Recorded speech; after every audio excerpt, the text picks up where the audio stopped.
서연의 친구들에게 연락을 취해봤지만 돌아오는 대답은 한결같았다. 아무도 서연의 행방을 알지 못했다. 혹시나 하는 마음에 밤새 뒤척이며 그녀의 물건들을 다시 한번 살펴보았지만 특별한 단서는 보이지 않았다. 그저 평범한 일상의 흔적들 뿐. 절망감이 민준을 짓눌렀다. 다음 날 아침, 민준은 곧장 경찰서로 향했다. 서연의 실종 신고를 접수했지만 경찰의 반응은 미지근했다. 성인 여성의 자발적 가출의 가능성을 먼저 언급하며 적극적인 수사에는 시간이 필요하다는 말만 되풀이했다. 마치 남의 일처럼 무심한 그들의 태도에 민준은 분통이 터졌지만 발리 방법이 없었다. 경찰서를 나선 민준은 무작정 서연이 자주 가던 곳들을 헤매고 다녔다. 그녀가 좋아했던 한강공원, 함께 커피를 마시던 롱브르 블룩 카페. 하지만 어디에도 서연의 그림자는 없었다. 시간이 흐를수록 초조함은 깊어만 갔다.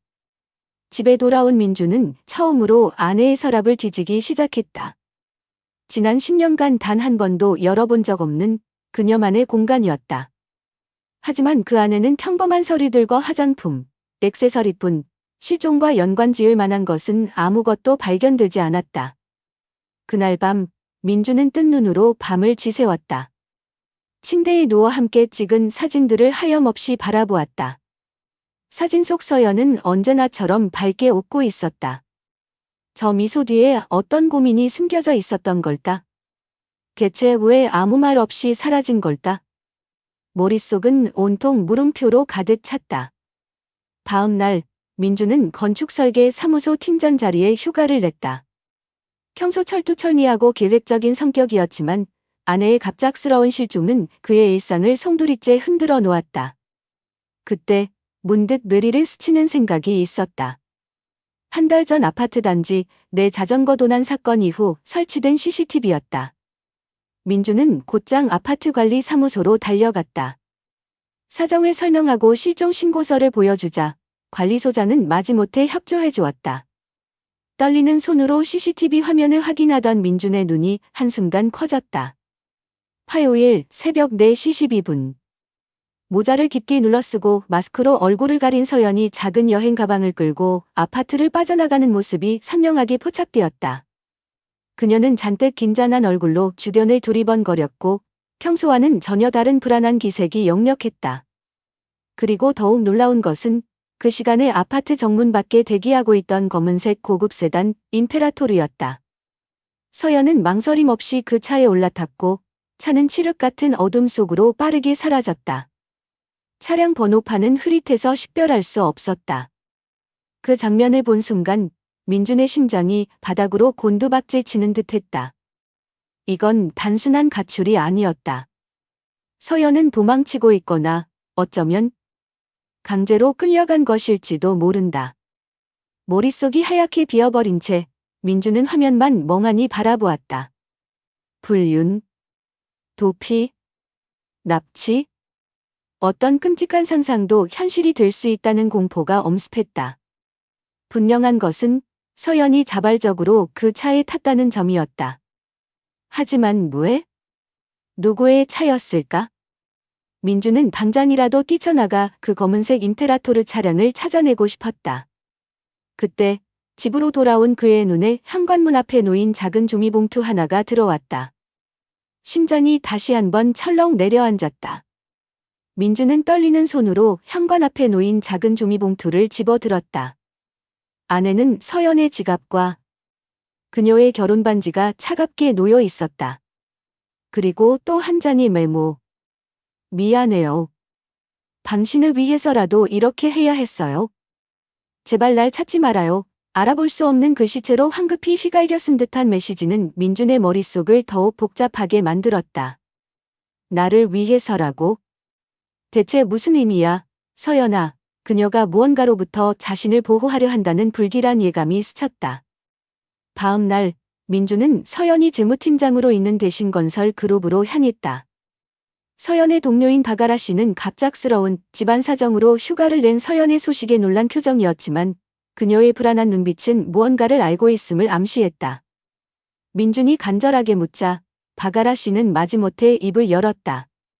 서연 씨가 최근 몇 주 동안 많이 힘들어 보였어요. 특히 최진혁 회장님과의 회의가 있을 때면 유독 긴장한 모습이었죠. 최진혁 회장. 건설업계의 카리스마 넘치는 실력자. 서연은 그를 능력 있는 상사라고 평소 입버릇처럼 말했었다. 하지만 그 이면에 다른 무언가가 있었던 걸까? 집으로 돌아온 민주는 곧장 서연의 노트북을 켰다. 비밀번호는 그들의 결혼기념일이었다. 익숙한 바탕화면에는 깔끔하게 정리된 폴더들이 있었지만 유독 눈에 띄는 폴더 하나가 있었다. DAESHINBLACKBOX. 암호로 잠겨 있었다. 심장이 거세게 뛰기 시작했다. 민주는 이 사실을 이동건 형사에게 알렸다. CCTV 영상을 본 이후 사건을 심각하게 받아들이기 시작한 이 형사는 디지털 포렌식 팀의 분석을 의뢰하겠다고 답했다. 며칠 후 이동건 형사에게서 전화가 걸려왔다. 그의 목소리는 착 가라앉아 있었다. 민준 씨, 이상한 점이 몇 가지 더 발견됐습니다. 서연 씨가 지난 석 달간 여러 차례에 걸쳐 총 2천만 원의 현금을 인출했고 실종 2주일 전에는 본인 명의로 새로운 휴대전화를 개통한 사실이 확인됐습니다. 거액의 현금, 그리고 비밀 휴대폰. 흩어진 퍼즐 조각들은 점점 더 불길한 그림을 그려가고 있었다. 서연은 대체 무엇을 준비하고 있었던 걸까? 단순한 잠적이 아니었다. 그녀는 무언가로부터 필사적으로 벗어나려 하고 있었다. 그 무언가는 바로 최진혁 회장과 관련된 것일까? DAESHIN 블랙박스라는 이름의 폴더가 머릿속을 떠나지 않았다. 그 안에는 서연이 목숨을 걸고 지키려 했던 비밀이 담겨 있을 것만 같았다. 경찰의 분석을 기다리는 동안 민주는 자신이 직접 할 수 있는 일이 없을까 고민했다. 그때 바가라 씨가 했던 말이 떠올랐다. 서연이 주말마다 노트북을 들고 조용한 카페에서 무언가를 정리하곤 했다는 이야기였다. 혹시 그곳에 또 다른 단서가 남아있지 않을까? 바가라 씨가 했던 말을 곱씹던 민주는 다음 날 서연이 주말마다 노트북을 들고 찾았다는 카페 롬브르 블루로 향했다. 한적한 골목길에 자리한 카페는 고풍스러운 분위기였다. 바리스타는 서연의 사진을 보더니 금세 기억해냈다. 아, 이 손님이요? 주말마다 오셔서 구석자리에 몇 시간씩 앉아 노트북으로 뭔가를 열심히 하셨어요. 가끔 말쑥하게 차려입은 중년 남성분이 오셔서 조용히 대화를 나누기도 했고요. 민준의 심장이 내려앉았다. 카페 CCTV를 확인한 결과 그 남성은 다름 아닌 최진혁 회장이었다. 서연과 최 회장 사이에 대체 무슨 비밀이 있었던 걸까? 복잡한 심정으로 집에 돌아온 민준에게 낯선 번호로 문자 메시지 한 통이 도착했다. 서연 씨 남편분께. 그녀는 안전합니다. 모두를 위해서라도 더는 찾지 마십시오. 소름이 돋았다. 즉시 이동건 형사에게 연락했지만 예상대로 대포폰이라 추적은 불가능했다. 그날 밤 민주는 다시 한번 서연의 서랍을 샅샅이 뒤졌다. 그리고 마침내 속옷더미 깊숙한 곳에서 작은 USB 하나를 발견했다. 떨리는 손으로 노트북에 연결하자 뜻밖의 사진들이 나타났다. 서울 외곽이 허름한 푸른 새벽 모텔, 전경과 주변 지도, 그리고 긴급 상황 시 대피 장소라는 짧은 메모였다. 다음 날 민주는 곧장 그 모텔로 향했다. 낡고 음침한 2층 건물. 모텔 주인은 서연의 사진을 보더니 고개를 끄덕였다. 며칠 전에 혼자 왔었어요. 하루 묵고 나갔는데 그날 밤에 검은색 차 한 대가 한참 동안 모텔 주변을 맴돌더라고요. 여자분이 몹시 불안해 보였어요. 서연이 누군가의 미인을 받고 있었다는 확신이 들었다. 그 순간 이동건 형사에게서 전화가 걸려왔다. 민준 씨, DAESHINBLACKBOX 폴더 암호 일부를 해독했습니다. 최진혁 회장이 대신 건설 그룹 프로젝트에서 거액의 자금을 횡령한 정황 증거들이 나왔습니다. 동시에 바가라 씨에게서도 연락이 왔다. 그녀는 마침내 모든 것을 털어놓았다. 서연이 최진혁 회장과 관련된 회사 내부 비리를 비밀리에 조사하고 있었다는 사실을. 모든 조각들이 하나로 맞춰지는 듯했다. 서연은 위험한 비밀을 파헤치다 최 회장이 표적이 되었고 자신과 민준을 보호하기 위해 필사적으로 도망쳤던 것이다. 이제야 모든 것이 분명해지는 순간, 바로 그때 깊은 밤의 정적을 깨고 현관 초인종 소리가 요란하게 울렸다. 민준은 반사적으로 인터폰을 확인했다. 화면 속에는 창백하고 초췌한 모습의 서연이 서 있었다. 문 앞에 서 있는 서연은 금방이라도 쓰러질 듯 위태로워 보였다. 그녀는 다급하게 민준의 손에 작은 USB 하나를 쥐어주며 속삭였다. 여보, 시간이 없어. 그들이 내가 여기 온 걸 곧 알게 될 거야? 이 USB. 이게 전부야? 최진혁 회장이 저지른 500억 원대 횡령의 모든 증거. 이동건 형사님께 직접 전해줘. 바른 사람은 안 돼. 절대로. 서연의 목소리는 가늘게 떨리고 있었다. 그녀의 눈빛은 절박함으로 가득 차 있었다. 3년 동안 혼자 이걸 모았어. 최 회장이 당신까지 해치겠다고 협박했어. 그래서 당신을 지키려고 이 증거들을 안전하게 넘길 시간을 벌려고 떠났던 거야. 창밖으로 검은색 세단이 서서히 다가오는 것이 보였다.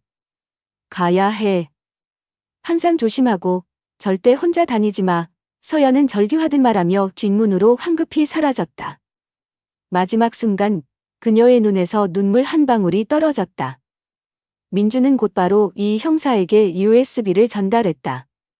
그 안에는 최진혁 회장이 주도한 500억 원대 횡령 사건의 상세한 증거들이 담겨 있었다. 조작된 거래 내역, 해외 유령 회사 서류, 그리고 서연이 증거를 수집하고 있다는 사실을 알게 된 최 회장이 그녀를 직접 협박하는 내용이 담긴 음성 파일까지. 모든 것이 너무나 충격적이었다. 경찰은 또한 DASHINDLACKBOX 폴더의 암호를 완전히 해독하여 추가 자료들을 확보했다. 결정적인 단서는 서연이 위험에 처하기 전 미리 준비해둔 익명의 제보를 통해 나왔다.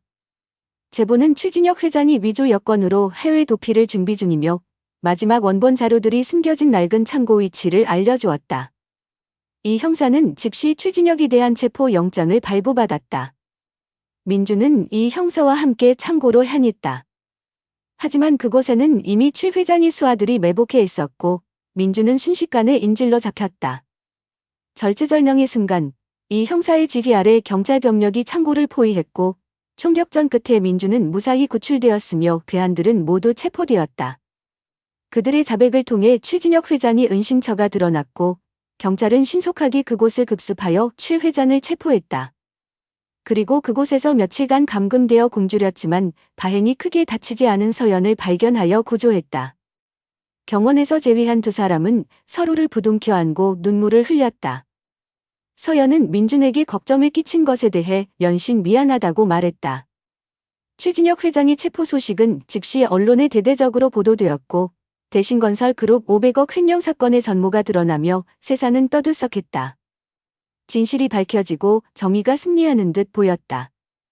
하지만 최진혁 회장의 거대한 인맥과 자금력은 상상 이상이었고 그의 그림자는 아직 완전히 거치지 않은 채 불안감을 들이오고 있었다.